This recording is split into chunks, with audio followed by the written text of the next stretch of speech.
Hey guys, today I've got some back to school advice and tips for you. Whether you're in primary school, high school, college or university, hopefully you'll find some of these things useful. And even if you're not at school, then I'm sure there'll be things that you can take away from this, so make sure you keep watching.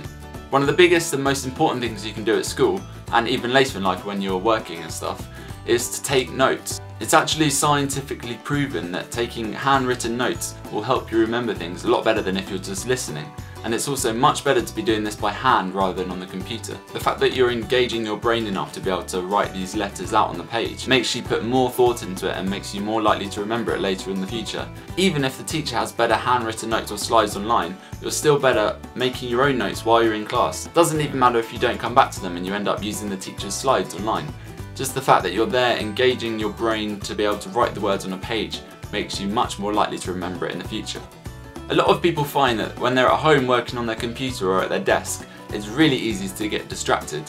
One of the best things you can do for this is to go and find a quiet place outside of your house to study, whether that's a library or just a cafe down the road. The fact that you've left your house to study and found somewhere quiet means you're much less likely to get disturbed by other people or just distracted in general. If you're starting a new school or a new year where there's a lot of new people, don't rush into finding one friend group straight away. You don't want it to be a few weeks down the line and find that the people that you're hanging out with aren't actually that much fun and that everyone else has already gone into their own little friend groups. You're much better off trying to befriend as many people as possible and then just gradually find out who you get along with the best. One of the best ways of doing this is to join lots of different activities, clubs and sports outside of your academic work. This way you'll get to know lots of different people and you'll gradually find out which of the groups you most enjoy hanging out with. Everyone's brains work differently, so find the best study method for you. Don't just copy what your friends are doing, as they may learn differently from you. Some people are more visual, which means they'll probably be better with mind maps and spider diagrams, whereas some people's brains work better with sounds, so repeating things out loud might be the best option. If you're working on a big project that's going to take a long time, it's best to tackle it little by little. One really good way of doing this is to print out a big calendar and stick it on your wall and commit to doing 30 minutes every day for this project. Every day that you do achieve 30 minutes, do a big cross on that day. As the crosses start to build up, you won't actually want to miss a day because you won't want it to be staring at you in the face. And it'll be really satisfying if you can see that for weeks and weeks you've done a little bit every day. That way you won't end up leaving it all to the last minute, rushing it and not doing a very good job. Just 30 minutes or an hour each day will make things so much easier and better in the long run. It may seem obvious, but make sure you're eating well when you're at school. Having a good sized healthy breakfast in the morning will give you the energy throughout the day that you need to keep concentrated in class and not be falling asleep. The same goes for lunch. If you're not eating well, then you're just going to get tired, not be able to concentrate, and your brain just won't work as well. If you're living with a roommate, you should address any issues that you have with them early on. It's much better to talk these things out in a nice way rather than let them build up and become bigger than they need to be.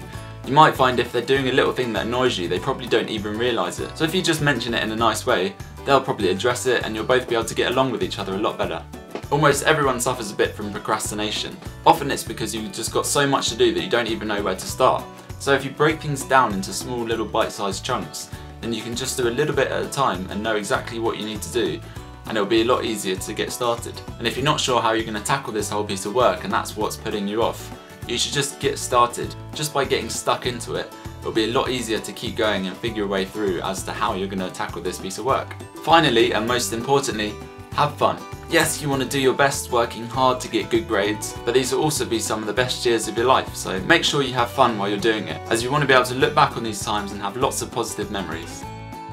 Thanks very much for watching. If you enjoyed this video, do give it a thumbs up, as it lets me know that you liked it and that you want to see more kinds of videos like this in the future. I've made a few other kinds of advice and tips videos, so I'll link them at the end so you can check them out after this, and also in the description box below. Sorry to tell you, you've been peeling a banana wrong your entire life. Most people will grab the banana at the stem and try to rip it open, maybe even stick it in your fingernails, and sometimes it'll work, but sometimes it won't. It'll just be really tough and you won't be able to get it